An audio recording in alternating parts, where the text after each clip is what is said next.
Assalamualaikum warahmatullahi wabarakatuh. Perkenalkan, nama saya Bayu Azaki Putrawan dengan NPM 856859859 dengan program studi pendidikan guru sekolah dasar di SD.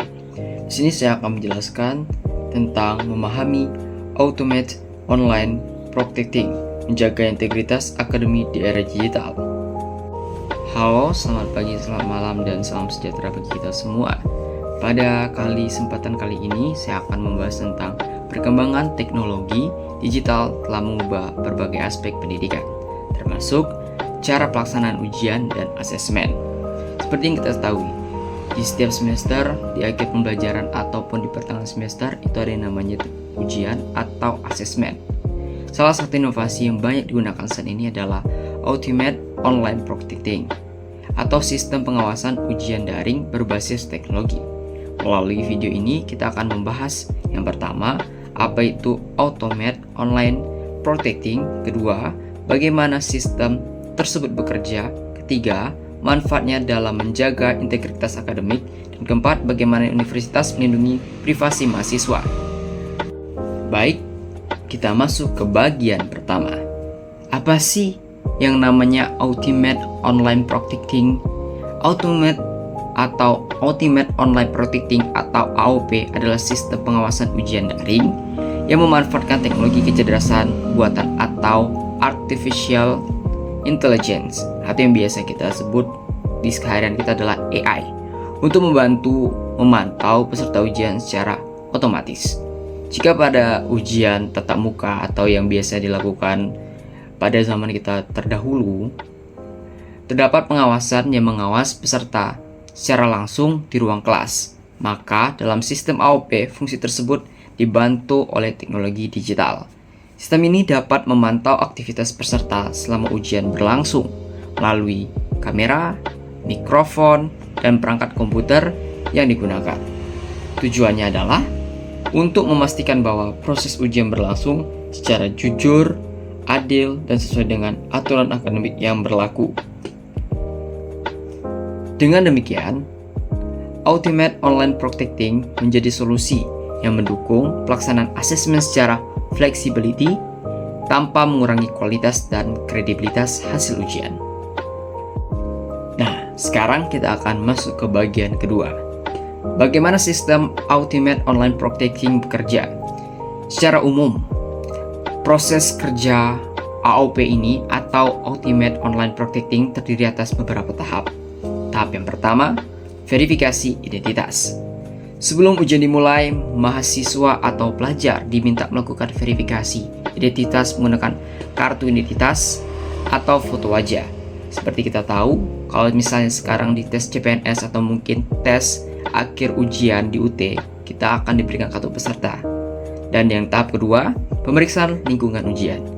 Peserta diminta menunjukkan kondisi ruangan melalui kamera untuk memastikan tidak terdapat bantuan yang tidak diperbolehkan selama ujian.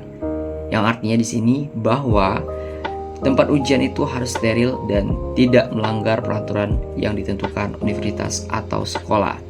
Ketiga, pengawasan selama ujian. Ketika ujian berlangsung, sistem akan memantau beberapa aktivitas seperti kehadiran peserta di depan layar, pergerakan wajah dan mata, ketiga, aktivitas suara yang tidak biasa, dan keempat, penggunaan aplikasi lain di komputer, kelima, pergantian jendela atau tab browser yang mencurigakan. Jika sistem mendeteksi aktivitas yang mencurigakan atau tidak sesuai dengan aturan, maka aktivitas tersebut akan ditandai untuk tidak dilanjuti lebih lanjut, yang artinya akan terblokir secara otomatis.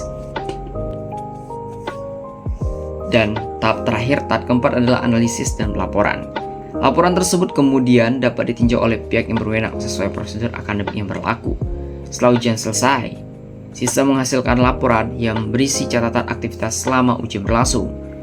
Dan perlu juga dipahami, sistem tidak secara otomatis menyatakan seseorang melakukan pelanggaran, melainkan membantu mengidentifikasi aktivitas yang memerlukan pemeriksaan lebih lanjut.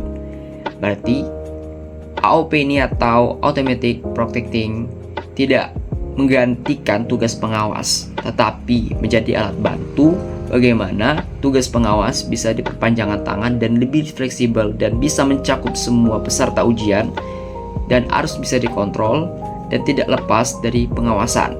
Jadi tidak bisa menggantikan si manusia atau human tadi. Dan ini adalah sistem yang dibuat untuk mempermudah kinerja dari si pengawas dan untuk mempermudah hasil dari ujian atau asesmen. Dan sekarang kita lanjut ke bagian ketiga. Manfaat Ultimate Online Protecting dalam menjaga integritas akademik. Ultimate Online Protecting memiliki beberapa manfaat penting. Pertama, meningkatkan kejujuran akademik. Kedua, menciptakan keadilan bagi seluruh mahasiswa. Ketiga, mendukung pembelajaran jarak jauh seperti yang kita lakukan sekarang, atau yang bisa yang melakukan tuton atau mungkin yang melakukan ujiannya melalui CBT. Jadi itu bisa dilakukan secara fleksibel dan masih bisa dilakukan pengawasan secara dengan sistem Ultimate Online Protecting. Dan keempat, peningkatan kepercayaan terhadap hasil asesmen. Karena itu, Ultimate Online Protecting tidak hanya berfungsi sebagai alat pengawasan, tetapi juga sebagai sarana untuk menjaga kualitas pendidikan dan kredibilitas institusi. Dan sudah saya perjelas lagi di sini bahwa ini adalah perpanjangan tangan atau sistem yang dibuat untuk mempermudah, bukan menggantikan tugas pengawas, yang dimana hasil dari ujian nanti akan diolah lagi dengan pengawas dan peserta tim. Kita sekarang masuk ke bagian keempat. Nah, di bagian keempat ini, bagaimana sih universitas melindungi privasi mahasiswa? Secara kan identitas kita atau mungkin biodata diri kita kan akan kita isi untuk memasuki sistem dari operasi Automatic Online Protecting ini tadi. Jadi apakah aman gak sih kita masukin nomor induk kita atau mungkin kita masukin NPN kita? Jadi mari kita bahas. Salah satunya pernyataan yang sering muncul adalah mengenai keamanan dari privasi data mahasiswa. Universitas memiliki tanggung jawab untuk memastikan bahwa pengguna Ultimate Online Protecting tetap menghormati hak privasi peserta. Beberapa langkah yang dapat dilakukan antara lain: menjelaskan secara transparan data apa saja yang dikumpulkan selama ujian. Kedua, menggunakan sistem keamanan untuk melindungi data dari akses yang tidak sah. Ketiga, membatasi akses data hanya kepada pihak yang berwenang. Keempat, menyimpan data sesuai ketentuan dan kebijakan perlindungan data yang berlaku. Dan yang kelima, menghapus data setelah masa penyimpanan yang telah ditentukan berakhir. Dengan prinsip transparansi, keamanan, dan akuntabilisasi, universitas dapat menjaga keseimbangan antara kebutuhan pengawasan akademik dan perlindungan privasi terhadap mahasiswa. Nah, sekarang kita masuk ke bagian penutup. Sebagai penutup, Ultimate Online Protecting merupakan inovasi yang membantu pelaksanaan asesmen atau ujian daring menjadi lebih efektif dan flexibility, adil dan terpercaya.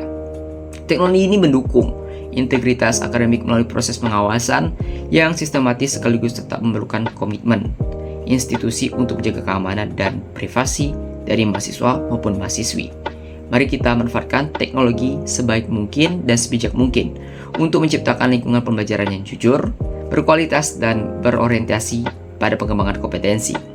Terima kasih atas perhatiannya dan semoga apa yang saya sampaikan bisa tersampaikan, dan apabila ada kesalahan ataupun keliruan saya mohon maaf. Kepada saya mohon